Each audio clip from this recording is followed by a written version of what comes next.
இது வரைக்கும் ஆல்ரெடி இல்லாமலாம் இல்லை, ஆல்ரெடி நிறையவே இருக்கு. இருந்தாலும் இப்போ ஸ்பெசிஃபிக்காக உமனுக்காக தொடங்கி இருக்கனால இந்த ஒர்க் ஸ்பேஸ்லேயே ஆகட்டும், பெண்கள் அதிகமாக இருக்க இடத்துல வேலைக்கு போகிற டைமில் அந்த டைம்லலாம் எங்களால் உமனுக்கு செக்யூரிட்டி கொடுக்க முடியும் நாங்கள் நினைக்கிறோம்.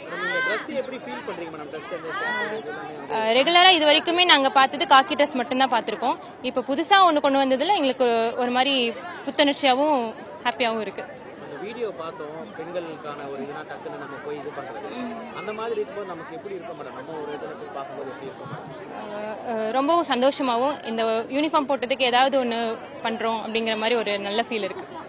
சிஎம் சாரோட எக்ஸ்பெக்டேஷன் வந்துட்டு பெண்களுக்கான தமிழ்நாட்டில் வந்துட்டு முழுவதுமான குழந்தைகள்ல இருந்து பெரியவர்களுக்கு வரைக்கும் வந்துட்டு பெண்களுக்கான பாதுகாப்பை வந்து உறுதிப்படுத்துறது தான் சாரோட வந்து முதல் குறிக்கோளா இருக்கு. அதை வந்து டீம் வைஸா பிரிச்சு இவ்வளவு நாள் போலீஸ்ல இருக்கிற உமன்ஸ் வந்து எல்லா வேலையுமே பாக்குற மாதிரி இருக்கும். இப்ப இந்த சிங்கப்பெண் டீம்ன்றது வந்து முழுக்க முழுக்க வந்துட்டு பெண்களுக்காக மட்டுமே செயல்படுற ஒரு டீமா இருக்குன்றதுனால முன்னாடி இருந்த பாதுகாப்பை விட இப்போ வந்து அதிகமாவே பெண்களுக்கான பாதுகாப்புகளை வந்து நாங்க மேற்கொள்வோம். காக்கியே போட்டிருக்கும் போது எல்லா போலீஸா இருக்க மாதிரி இது போடும்போது நாட்டுக்காக இப்ப நாங்க சிங்கப்பெண்ணுக்காக உருவாக்கின யூனிஃபார்மா தான் பாக்குறோம்.